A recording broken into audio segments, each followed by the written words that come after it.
तो खास चीज भगवान का सामने होना नहीं है, खास चीज है चिंतन। आपका भजन चिंतन हो रहा है कि नहीं हो रहा? भजन हो रहा है, चकाचक आप भगवदानंद में डूबे रहेंगे। भजन नहीं हो रहा तो मंदिर में बैठे इधर उधर ताक झांक करेंगे, ठाकुर जी को नहीं देख पाएंगे, ठाकुर जी का आनंद नहीं ले पाएंगे। तो नाम जप करो, फिर मंदिर जाओ तो देखो कितना आनंद होता है। ठाकुर से आंख मिलाओ, दर्शन करो, परिक्रमा करो, प्रणाम करो, अहोभाग्य सौभाग्य।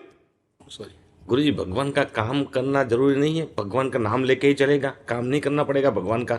कौन सा काम? भगवान ने जो जो हमें सिखाया है, हमें जो जो ऐसे संस्कार दिए हैं। ऐसा कभी प्रवचन में सुना है क्या कि कोई कार्य नहीं करना चाहिए?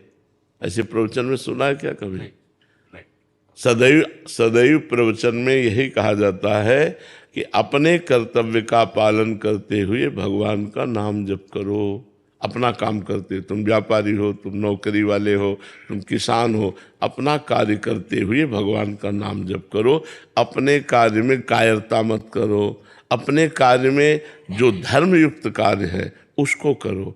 अब जैसे आप कोई ऑफिसर हैं, आप घूस ले रहे हैं, आप अधर्माचरण कर रहे हैं, आप ठीक नहीं कर रहे। आप अपने कर्तव्य का पालन करो, वो आपकी पूजा है। और नाम जब करोगे जिससे तुम्हारा मन शुद्ध होगा, परमात्मा की प्राप्ति होगी।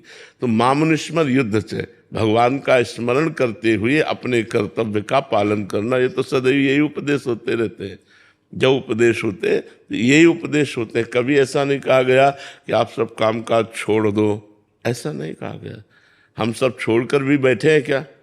अपनी दिनचर्या में लगे ना, तो आप भी अपनी दिनचर्या में लगते हुए भगवान का भजन कीजिए।